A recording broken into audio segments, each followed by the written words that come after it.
Hey, y'all, I'm Ebony K. Williams here, host and attorney extraordinaire. Welcome to Holding Court, where we analyze the very latest in legal headlines, the ones that got all the streets talking. You know what we do? We dig deep into how the courts impact the culture. We break it down, going straight from gavel to your news feed. And every week, we keep it 100. Right, Dustin Ross? That's right. Okay, it is really one of my favorite days of the year. I'm talking about it's St. Dustin Day, people. And Dustin, the people can't see, but I can. You see, you got your green on. You feeling good. We're about to have the very first live show right here in New York City from the Dustin Ross. Yes. I'm so excited. How are you feeling, baby? Thank you so much. I'm on top of I'm over the moon. I guess that's what they say, right? When you're excited about something. I'm over the moon. I'm very happy, and I can't wait to talk shit tonight. It's gonna be a room full of love, a lot of good people in the room tonight. So I'm just grateful, just really grateful and excited about what's next. So thank you. Can't wait to turn City Winery out tonight. We can't wait. We Yep. can't wait. We can't wait. I have to imagine this felt a little bit like the first day of school when you woke up this morning. Yep. I actually woke up before my alarm went off. Mhm. Just it was going over show notes, and it's just I'm anxious, but in all the right ways. So this Yeah. is good. Yeah. I'm gonna be nosy. Did y'all have like a walkthrough or a rehearsal in the space, like a tech rehearsal? Do y'all do Well, all that? no, we just had Okay. to, advance the show, tell them our tech needs or Got whatever, it. and then Okay. it was minimal. It's a very easy show to produce, so Yeah. it didn't require us actually being on site. We have a sound check today though, so we'll do Okay. all that stuff, Excellent. on And site. But unlike yeah. Anita Baker, you're gonna show up at your sound Oh, check I will on be time. there for my Okay. sound check, and for the ticketed wonderful hearts that will be in the audience. I'm not gonna do no bald-headed Anita Baker antics. So no. We there for the sound check, girl. What you doing? Okay. We're so excited. My outfit is picked out, and I can't wait. Thank Okay. you. I can't wait to see you. Can't wait. Okay, so really good little docket for the jurors today. We're going to get into the Teyana Taylor divorce of it all. A lot of Hmm. people were, I think, dare we say, happy to see, right? Yep. That Teyana Taylor got what we're going to call a very, very favorable outcome in her divorce after Hmm. last week. Of course, we talked about the Journey Smollett of it all. And, particularly when it comes, Dustin, to like the gender divide, if you will, the gendered Mhm, nature of these mhm, divorces recently. People are kind of getting the sense that a lot of these women, these successful celebrity women, are losing. mhm, So we want to balance some of that narrative with the facts and show Teyana Taylor won big time. But there's very much, y'all, a reason why this shit is not arbitrary. It's not mhm, random. She didn't just get lucky or get the good judge. There is a mhm, reason, a factual basis as to why her shit looked different than Mary's shit. Her shit mhm, looked different than Kelly Clarkson's shit. Her mhm. shit looks different, frankly, than Journey Smollett's shit. And we're gonna get into Sherry that. Shepherd. Yep, Oh my God, Sherry Shepherd's yep, was one of the worst. It really, really yep. was. Still paying for it. So beyond that, we don't always do a bunch of politics here at Holden Court, but when it runs up against the policy, Mhm, we're gonna have to name it. So we're gonna get into something that I know a lot of y'all are concerned about, and that is the fact that Trump is running around like a fucking maniac, laying people off from their good government jobs that they've had for years, and they mhm. used to provide for themselves and their family, and people getting laid off left and right, Dustin. And it's devastating to see. It's scary. Shameful. Everybody, including myself and Dustin, knows someone touched by it. I know y'all know Mhm, people touched by mhm, it. It may be you that's touched mhm. by it directly. So we want to give you some clarity, some legal insight as to what is going on with that. We have some good news around that. A federal judge has stepped in. A lot of this Trump shit, federal judges are stepping in when they can. On this one, a federal judge has ordered that thousands of fired employees will be reinstated. And actually, today, as of this recording, is their reinstatement day, Mhm. also known as St. Dustin Day. See what you did, Dustin? How you had this show. Motherfuckers getting their Mhm. job back. Ain't that That's good? right. They Uh, getting the color of the day is green. They getting their green they back. getting their Okay? greenback. It's called That's greenback right. stamps. Actually, That's just right. a little quick anecdote. There was a grocery store called Piggly Wiggly. And if Mhm, you in the know South. about it, you know about it. I did, I was a young child actress. You know that, right, Mhm, Dustin? mhm, And so I mhm. done me a good little Piggly Wiggly commercial. And the Oh, dollars we used were called greenback stamps. So wow. Okay. shout out to the greenback stamp of it all here today. Yes. Now we'll get into all that. There'll be appeals, but at least some good news. The Mhm. federal judge is saying, knock it the fuck off, Trump. give those people back their jobs until we let this play out properly, keyword properly, in the court system. So let's get into it. Okay, so we're gonna start with Teyana Taylor. Teyana Taylor coming up big, coming up with the win, proverbially in her divorce from Iman Shumpert. This is, finalized. Finally, we reported on this back when it first happened last season on Holden Court.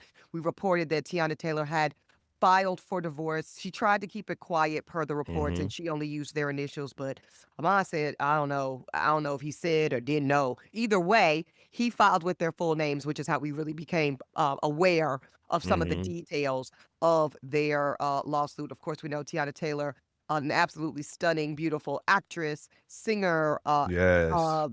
just Dancer. phenomenal dancer. Mm-hmm. Just really a performer at the highest level. People are really anticipating incredible things and she's been at it for a long time, right? Yeah. She's a Since Rock she was a Nation artist. teenager.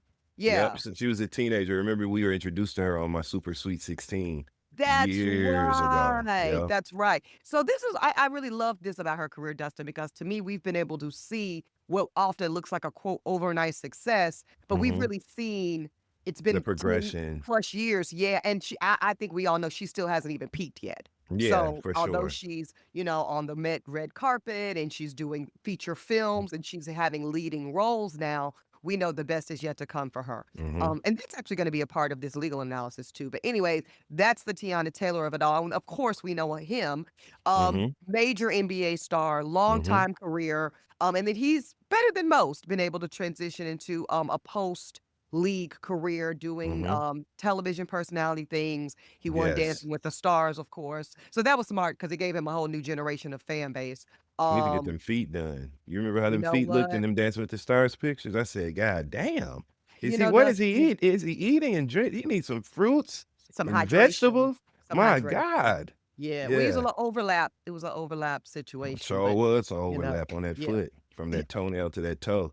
So, But is what's yes. her name? Twister.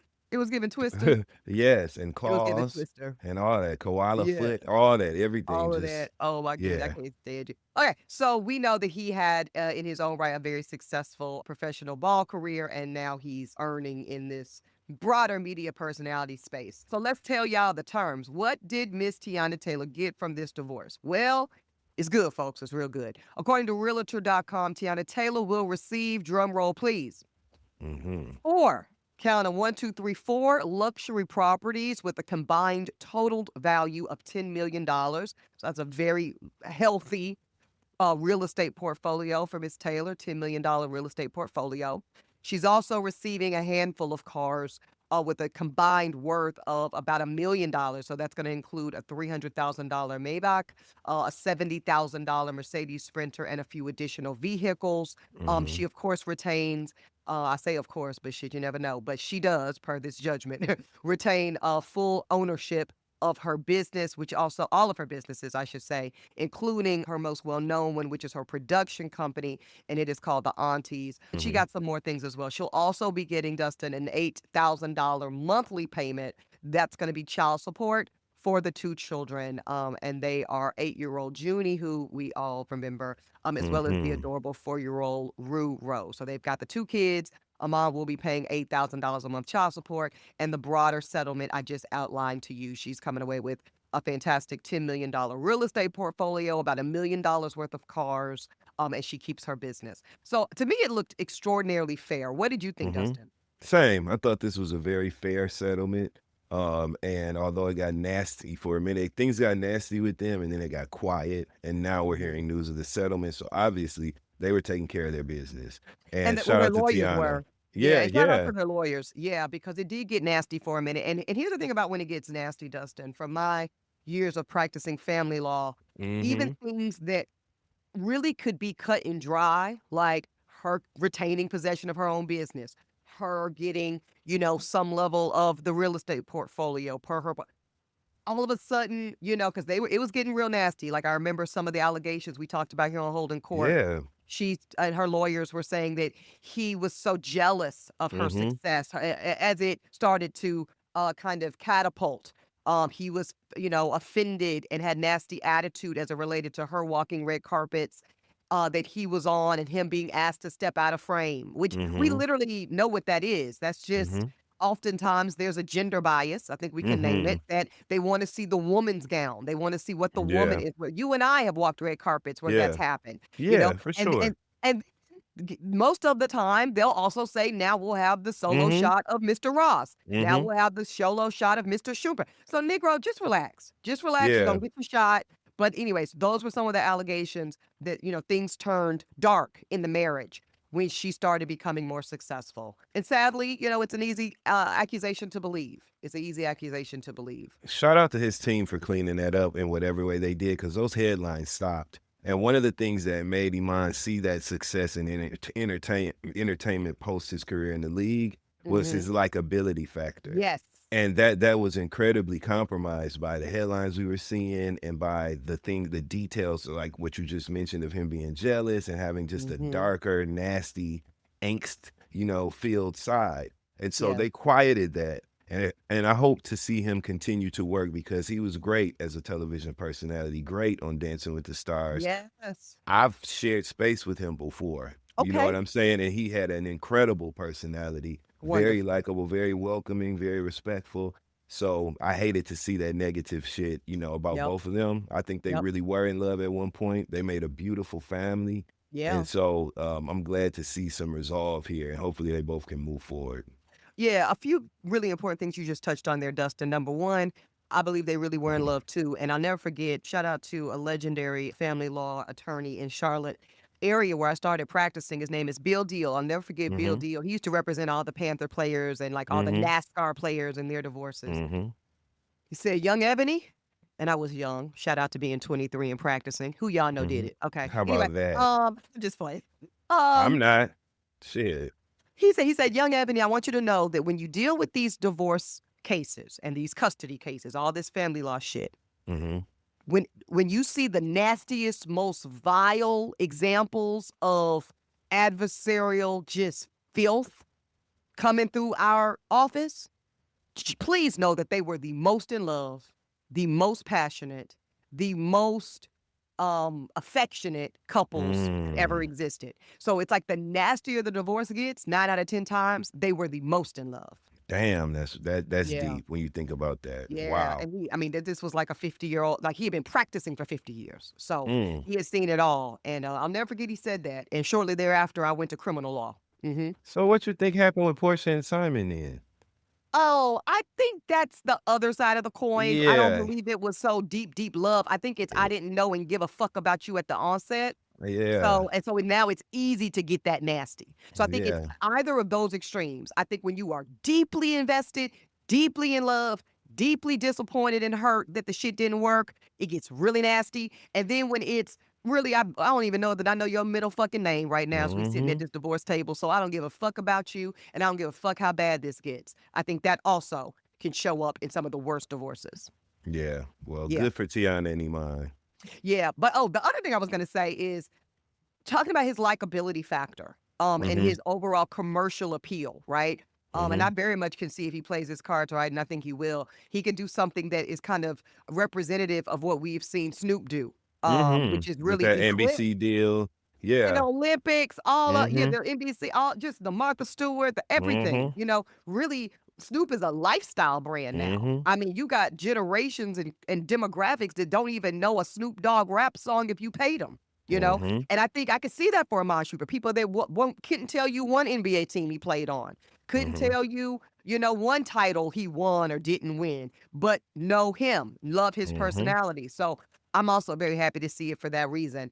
And I think it's a lesson here for the DDGs of the world, okay? Mm. It's a Mhm. lesson here for young Halle Bailey of the world. You know, keep it cute, not because necessarily you're so tethered to the other person and their outcome. Keep it cute for your children who Mhm. will be direct benefactors of your other partner's commercial success. Mhm. Okay? 100% agree. Yep. Yeah, like there's a lesson here. Like you say, just like you say, somebody on his team deaded those headlines and it Mhm. made a difference. And Mhm. just like, we reported on the ugliness and messiness of this DDG and I can't see my baby, and they recovering from dead it. Just Yeah. dead it and keep it fucking cute so y'all can both retain your commercial appeal, your likability, some levels of wholesomeness factor, if you will, so that people can root for you, so that they can support you, so that you can get the bag. Okay, And you can these are business sustain. plays. Yeah. Yes, yes, yes, yes. Okay. Now, oh, I did want to tell you why. Why was she, Teyana? I'm talking about. Why was she able to get such a positive outcome in her finalized divorce when we hear so many tragic stories nowadays, Dustin? I can't say Yeah. tragic. Let me take that back. Let me take that back. I can't say tragic because it is what it is. And I have to hold myself and other women accountable Mm-hmm. because, if it's good for the goose, it must be good for the gander. And I truly believe Mm-hmm. that. So this is really about higher earners and less high earners being aware of their respective positioning when you go into the legally binding contract of marriage. Okay. Mm-hmm. So why Teyana is standing in such a great position with this $10 million real estate and not having to pay any support to him? Because I saw people in the comments like, well, I understand why she got what she got, but we do know Teyana Taylor is no low earner.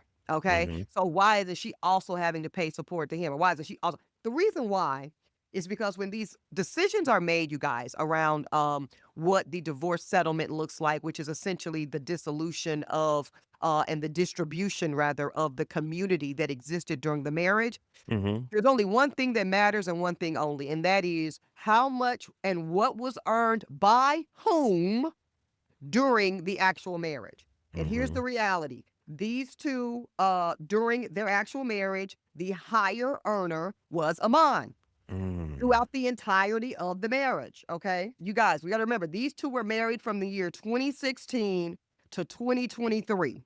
So that means his entire NBA career was built and earned during that community. And this is a young man who didn't even have the most successful league career, but certainly a solid and respectable one. And Hell yeah. we know what he earned just there alone. It was about $50 million, Mm-hmm. and I could actually run you down, and again, these are very medium contracts by league standards. Made about $1.5 million, 2 million with the Knicks for a couple of years. He did that for about 3 years in a row.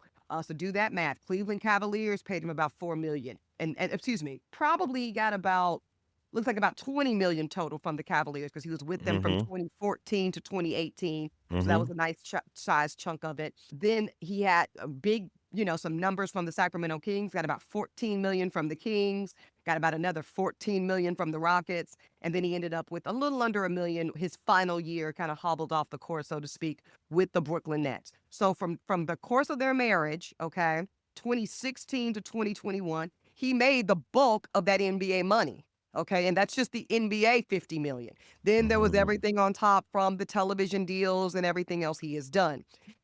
Teyana Taylor, as we just outlined to y'all, although she has been working in the industry for a long time, she's really just now receiving sizable checks. It's fair to assume that what she's earning now is the most she's earned in her career. And Right. per the divorce documents, because these things have to be researched by forensic accountants so that it can be put on the table for the court to see, she's making about $98,000 a month. Now, Mm-hmm. listen, God knows I wish I was making it, okay? Nothing to scoff at. Not a damn thing to scoff at. Let me Okay. be very clear. And also, it's about 1.2 million a year. Which Fantastic money. pales in Great money, comparison to but it his. does pale in comparison to him. So he is, by every legal definition, Dustin, the clear and above higher earner. So Mm-hmm. she's coming away with a settlement of size because she was the financial dependent, dare we say, even at earning 1.2 million at the end of the career. So because if you run it back, she wasn't earning even that much in 2016, 2020, Right. Right. 2021 even, So that's why hers looks different than Sherry. Sherry was the dominant, far and away above earner in her Mm-hmm. situation. Mm-hmm. Same with Kelly Clarkson. And frankly, we learned same with Journey Smollett. Mm-hmm. So what's the lesson? A couple things. And to me, this goes for men or women.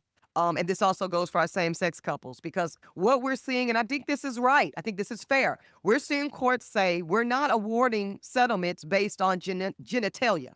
Mm-hmm. We are not awarding settlements based on who got this piece or that piece. Mm-hmm. They're awarding settlements, Dustin, based on who is bringing in the higher bag. Yeah.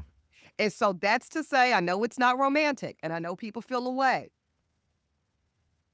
But if you know that you don't have the stomach to be paying out spousal and or child support on a monthly basis to your significant other if things were to go left, then you need to ensure on the front end of your dating choices, Mm-hmm. dating choices, because it has to start somewhere, right? Mm-hmm. That you are mindfully connecting, sleeping with, marrying, and having babies with someone of equal or more earnings than you.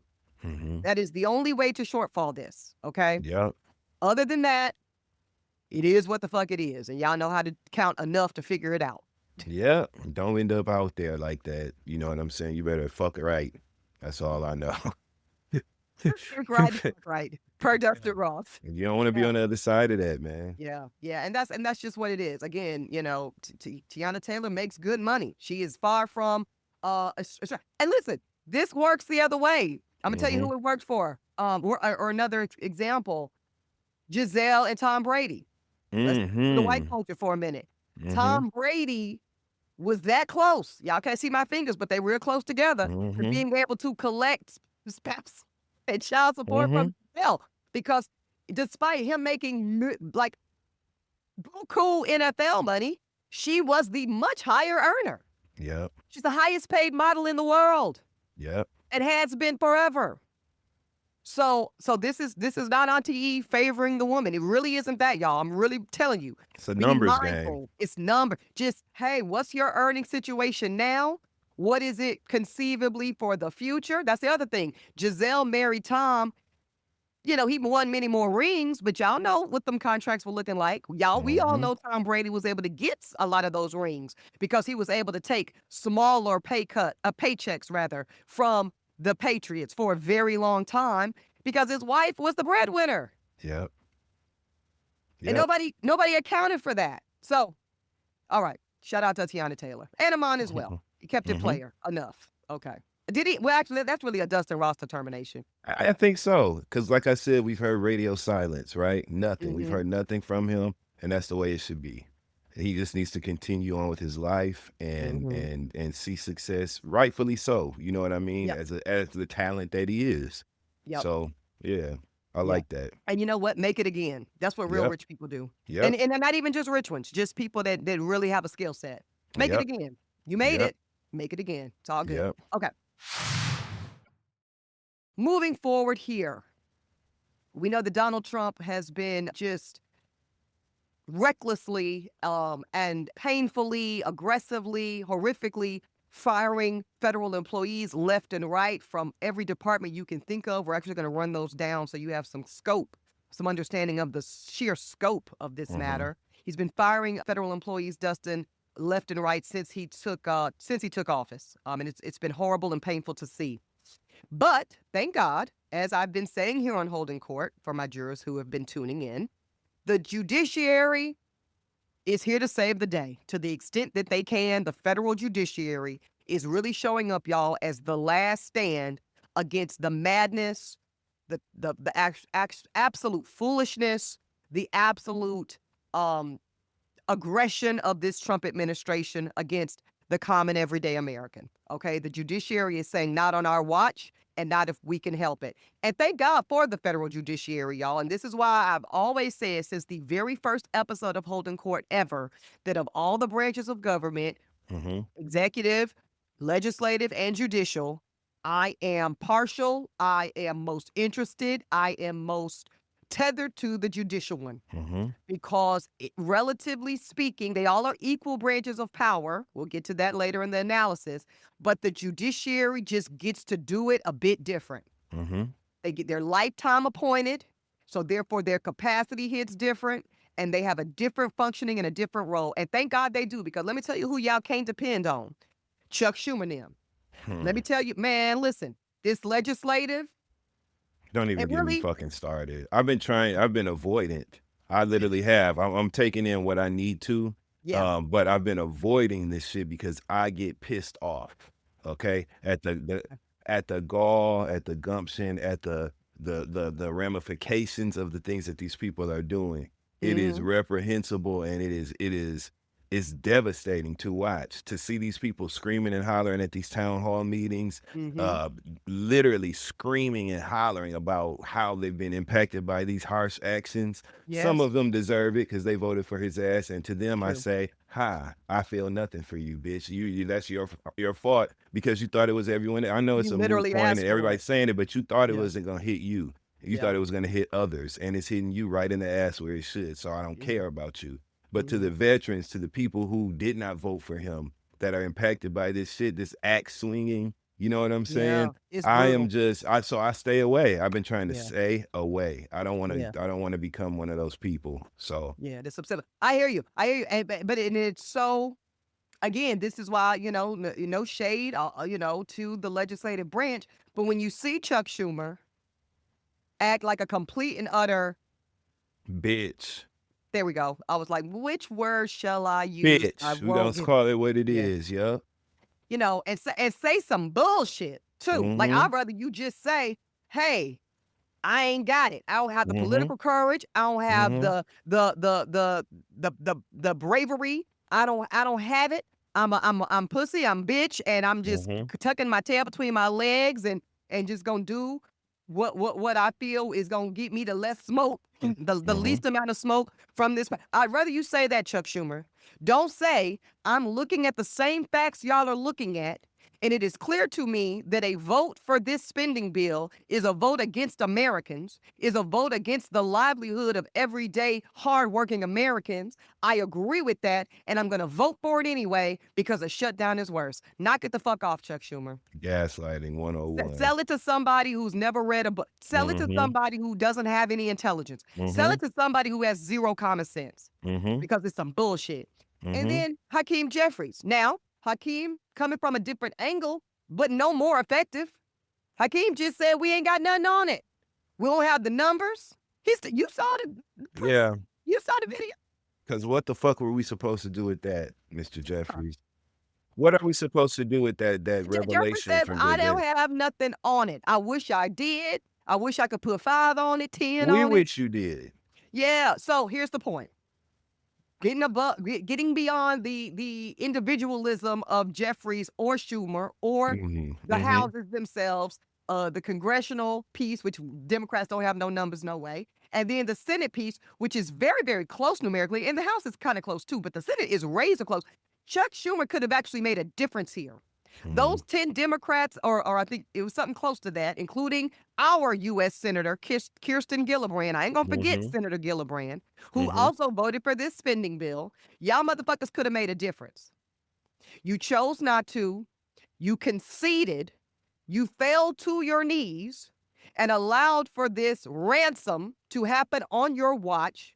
mhm. And so that's what I mean, y'all, when I say the judiciary is our last stand because we cannot depend on this legislative body. We cannot. Thank God for Joe Biden, appointing all those Yes, federal judges too before he got you out of better there, say that. because You that better is say that. literally our last thread Saving, that we're hanging on saving to. our Yeah, black asses and America's asses in total. yeah. Literally. So what are they doing exactly? Well, according to NBC, U.S. District Judge, this one named James Breeder, issued a temporary restraining order just a few nights ago. In the order, he says that all of these dozens of departments and agencies that Trump has annihilated, just took the sledgehammer to and totally terminated and fired these people. The judge says this: in this case, the government conducted massive layoffs, but it gave no advance notice. It claims it wasn't required because it says that it dismissed each one of these thousands of probationary employees for performance or other individualized reasons. Whatever But that but means. guess what? Judge called cap.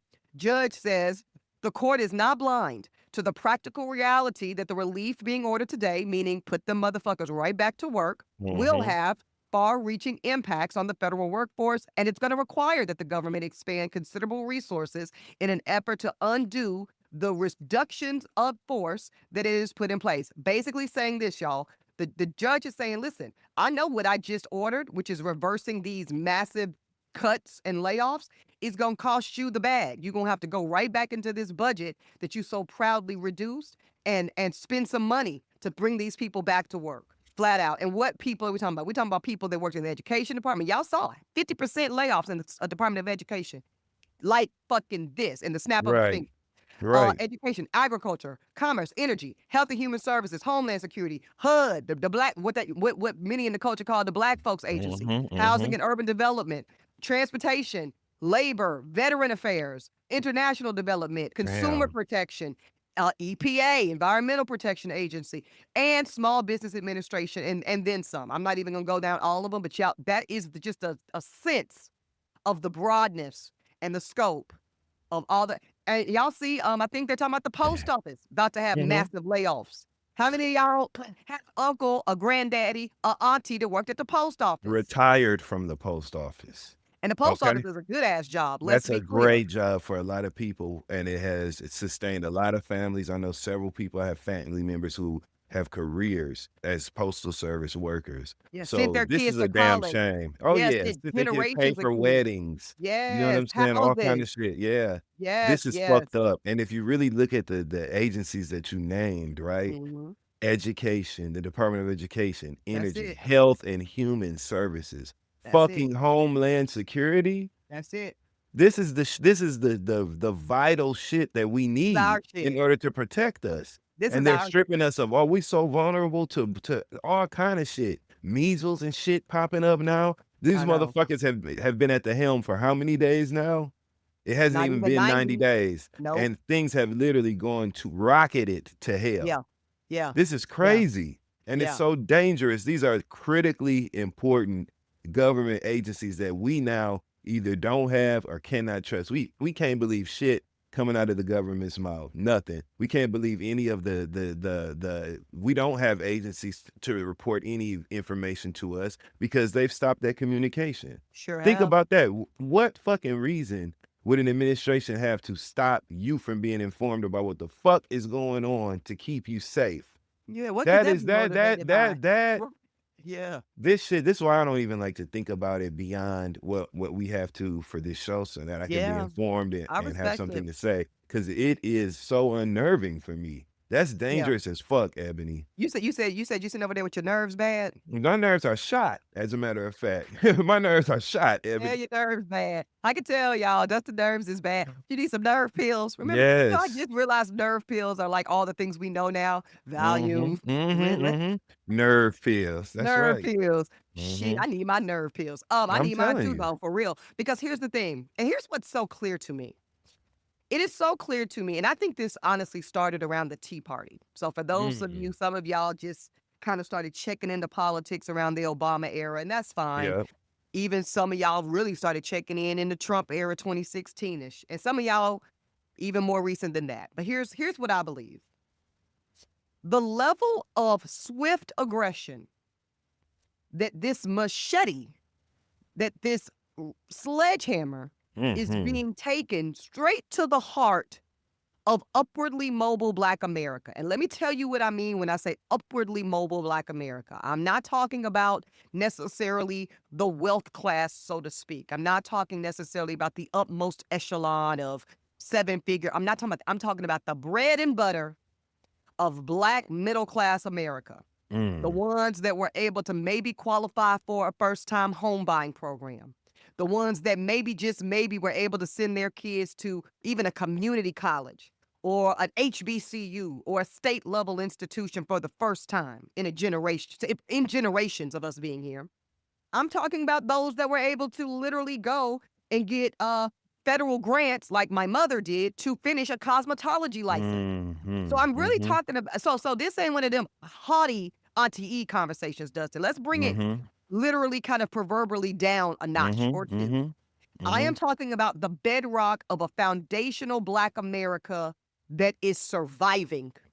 And when I think that this is, like I said, I think this started with the Tea Party, and I think it escalated with what we know to be Project 2025. And I think these motherfuckers, these white, nationalistic motherfuckers that truly believe in the spirit of their spirit, that this is a white Christian nation, and anybody that's not a white Christian man deserves what they decide we get. I'm just going That to tell you is what I really think it wow. is. Wow, And I wow, think they have been wow. sitting in rooms amongst themselves, Dustin Ross, hand to God. This is what I believe. Preparing. And I think they have been think tanking and Mhm. brainstorming. And I think it went a little like this. Y'all, what can we unpin? Mhm. What can we destroy that will most quickly, efficiently, and effectively cut these Negroes off to their knees? Because Mhm. since the mid 60s, since Voting Rights Act, since Civil Rights Act and Voting Rights Act of the mid 1960s, these Negroes have gotten beside themselves. They are now beating out our children for seats in good schools. I'm talking about even secondary, high school education. They're moving out to our suburbs. We white flight, we tried to leave these motherfuckers and they found us. Everywhere we Yeah. go, they come right behind. They're on our heels. This is what I really think the vibes was like in the rooms, y'all. And enough is enough, and we need to get our country back. So how are we going to do it? And I think it started in 2012 with that Supreme Court decision that gutted the Voting Rights Act. Thanks a lot, Mhm. Clarence Thomas and all you other Mhm. cowardly ass motherfuckers. Because Mm. we ain't had no good Voting Rights Act since then. Look it up. Mm. Okay. And then I think it's been the redlining that they've been able to ensue since then. And now it's coming aggressively and unapologetically to defund these HBCUs, defund higher education broadly, because they're saying this is how they were able to, in their minds, catch up with us. Now we both Yep. know the wealth gap is still 10-1, but in Yep. their minds, we're doing too well for too Yep. long, and they not having it no more. And they're saying Yep. if we eradicate the pathway for these Negroes to become educated, including at the kindergarten, middle school, and high school levels. So we defund these public schools, we defund these colleges, and what's the other thing? How else are they doing it? Oh, I know, these good government fucking jobs.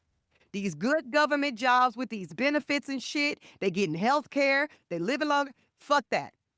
And that is what I think is the entire originality of the targeted way in which this is disproportionately impacting Black Americans. Sick.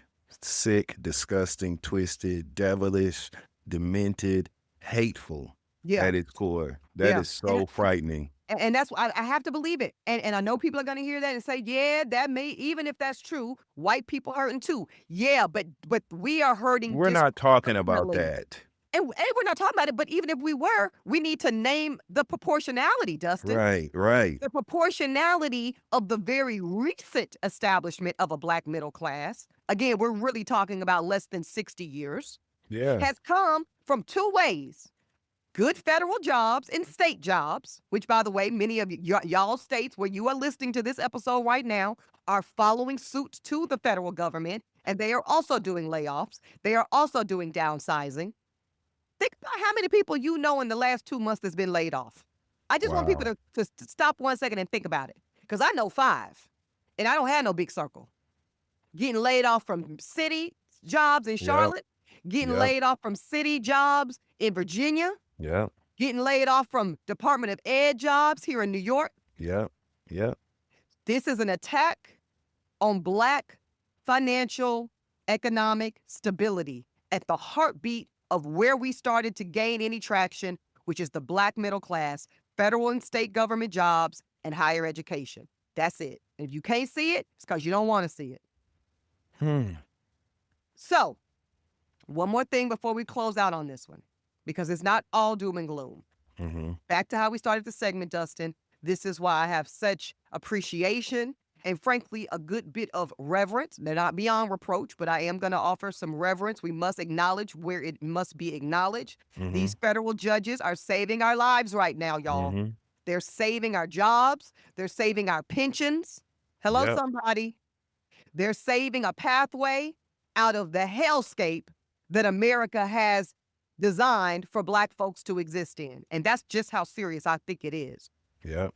So because so many federal judges are doing this exceptional, important work, get ready, y'all, to start hearing an attack line against them that they are activist judges.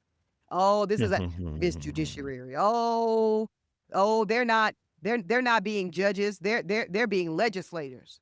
They're putting their feelings into it, and they are just making legal decisions off of how they feel politically. And this is the liberal, far left activist judges trying to usurp and overpower the official authority of Donald Trump, as if the judiciary is somehow less powerful than the executive branch. It is not. It is a co-equal partner in government. But that's what they're going to start saying now. They're going to start pointing their fingers and wagging their fingers at these particular judges or these particular judicial districts, and they're going to start name calling them. They're going to start calling them activist judges and activist courts. And this There'll is be what a new target. Yep. Yeah. They're going to be targeted next because they're being too efficient. They're doing too much good work. And we know when you start doing that and saving democracy the best way you know how, you're going to become a target. But this is the good news. We know that most conservatives and conservative, even some of the current justices, they've already spoken on the issue, Dustin, including the one whose Kavanaugh seat Kavanaugh took over for, Anthony Kennedy. For a long time, he was seen as a swing judge on the court, but he was very much so a conservative justice. And he said this, and I love that we have him on record with what he thinks about that accusation of activist judges. Anthony Kennedy said an activist court or an activist judge is simply a judge or court that makes a decision you don't like. Great. So we already know where you stand on it. So it's cool. Again, if it's good for the goose, because he spoke on it when it was Republicans being accused of being activists during the Clinton administration. So it must be true then, justices, oh so honorable, that when y'all don't like it, it's still just the judiciary. It's so we can proceed. I just have nothing, because of course they're gonna flip that and create and paint a different picture than what we know these actions to be, right? Sure. They're going to paint these judges and they're lawfully sourced Rightfully, judgments, right? yeah, Rightfully, legally legal just. conclusions. Yeah, Yes, conclusions. They're gonna frame them as if, like you said, activist judges, woke, all that other shit. Here's where, and this is why I ride with the judiciary above else. You know what's going to make these judges different than fucking Chuck Schumer? You know what's even going to make them differently positioned than Hakeem Jeffries? Just keep it. This is how fair I'm going to say this, and I don't give a fuck because I'm going to say it. Y'all say him, he said that shit. You know what Chuck Schumer still has to do every 6 years? Run for re-election. You know what Hakeem Jeffries has to do every 2 years? Run for re-election. All these 10 motherfucking senators, they caved at the goddamn knees of this stupid ass spending bill that guts their districts just as much as anybody else. They got to run for re-election. You know who ain't never got to run for a motherfucking election? The federal judiciary. Y'all better put it together. Y'all better put it fucking together. Yep. So that's why they can stand different. That's why they can say, I don't give a fuck what you call me. Give a fuck what you say. I don't care how you frame it. You can't take my job. Yeah, so I'm actually a little hype about it. Now, I'm not saying it's all Pollyanna. It's going to be a fight the whole way, y'all. Every single piece of bullshit executive order shit coming out of this Trump White House, it's gonna be whack-a-mole with every different federal district and federal judge and federal court having to do their part. But they get to move different. They get to stand in it differently. They get to preserve their credibility and their professional legacies as judiciary members of the esteemed high courts of this nation, because they don't have to run for no election. And I'm glad about it. That's it. Gavel drop on that. Yeah, gavel drop on that. They better be glad I'm just playing the judge on the TV, because it'd be some whole different shit. Baby, what? Listen, and that's what I'm deciding to do today. We'll see what I decide to do tomorrow. Let me go ahead and wrap this episode up before I talk too much. Listen, join us again next week. Sure, Cole will be back in section. We love y'all so much. In the meantime, y'all, I'm just so excited. Keep the faith. Getting ready for this springtime vibes, and look out, because I'm gonna proclaim it right now. Look out for the nearest live show of Dustin Ross coming to a city near you. And what you want the people to do, Dustin? Read their terms and their motherfucking conditions. That's all we need you to do for once, please. Holding Court is produced by Uppity Productions. Host and executive producers here, Ebony K. Williams, yours truly, and the Dustin Ross. Executive producer in Dossie, McCraw. Our senior producer, Ashley Hobbs. Follow us on Apple Podcasts, Spotify, and any and everywhere you get your podcast.